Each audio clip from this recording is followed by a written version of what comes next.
such a time as this. And welcome back to For Such a Time as This, the place where there is no such thing as a silent witness. Want to encourage you, as always, go to our webpage, for such a time as this, .today. For such a time as this, .today, not .com, not .org, .today. It is there you will be able to keep up to date with all the material coming from For Such a Time as This. Okay, let's set the text. Let's set the tone for this video with the text. It's spoken of this, if you want to call it proverb. Jesus is teaching about counting the cost. We've seen this, we've heard this throughout our Christian days. Count the cost primarily comes from Luke chapter 14:28. Suppose one of you wants to build a tower. Won't you first sit down and estimate the cost to see if you have enough money to complete it? There you go. Count the cost. For if you lay the foundation and are not able to finish it, everyone who sees it will ridicule you, saying, this person began to build and wasn't able to finish. Now that's done within the context of, should you be a disciple, what would it cost you? And the answer is, in the context, taking up your cross. It's a call to obedience, which will include suffering. So,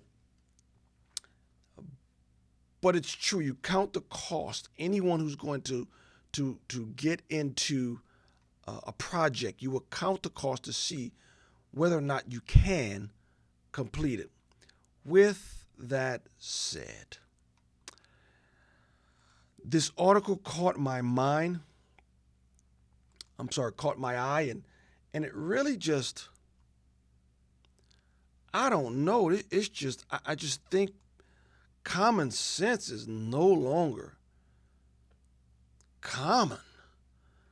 We have the article up on our Facebook page. It says, Islamic State mother Nicole Jack says, don't sweep us under the rug. It's up there on our Facebook page. What's going on is this grown woman left the UK to join the Islamic State. It says where she is now, Nicole Jack and her 3 daughters are currently being held in a detention camp in Syria. They had 4 children. The husband died with her son. Now she wants to come back. And before that, she married a second husband, and he died too, over there fighting in the Islamic State. And the UK says, excuse me, we have a policy that if you go off and join a terrorist organization, you are no longer welcome back in the UK. And now Miss Nicole Jack is upset. I feel for the children. They did not make that decision. But Nicole Jack was a grown woman when she made that decision. And now she's saying it was the husband threatened to break the family up and blah, blah, blah, blah. Maybe I'm wrong, but I don't think if the husband says he's going to join the Islamic State and you are a UK citizen and you spoke up that they would rip your children out of your arms and give them to your husband. Hey, regardless, decisions were made. And so we're going to try something new here. There's going to be an interview, but I'm going to be in the corner and I give my comments up in the corner. So here we go. We out of sight, out of mind, and that's it. We're not gonna deal with it. First of all, it's not that you're completely out of sight, out of mind, and not going to deal with it. They dealt with it.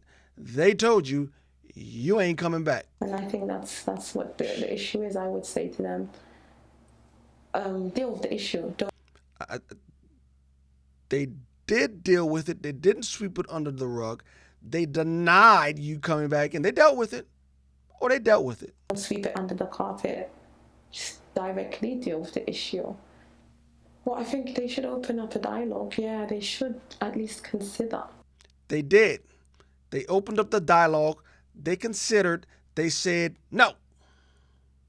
You should at least try to understand why or what was the situation without having just a closed mind, like, okay, stay out there and rot. Like, there are a lot of people in Britain, including in the government, that don't want people like you back. What would you say to them? I mean, to be honest, from that point of view also, I don't understand it. You don't understand. You went and joined the Islamic State, that was a terrorist organization. You married two husbands. Both of them died in combat. I think the husband died in air raid, but they were fighting. The Islamic State were fighting U.S. forces and U.K. forces. You don't understand why when you go and you fight, you join the Islamic State that's fighting against the UK armed conflict, and you don't. Okay, all right. Honest, from that point of view also, I don't understand it. I'll be honest, I really never understood where people would say someone who went to Syria was a security risk, because they actually left the country. They didn't cause harm to a country being inside of it without doing something. Oh, goodness.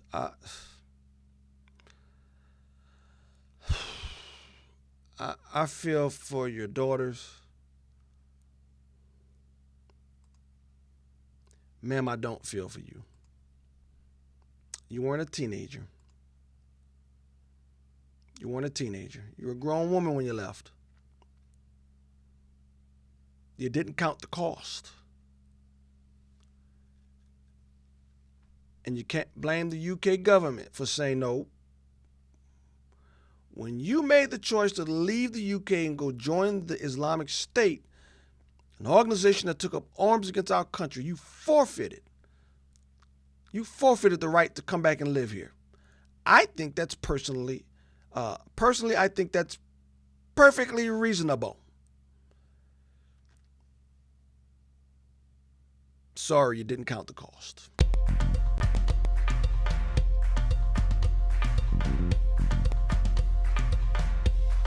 For such a time as this,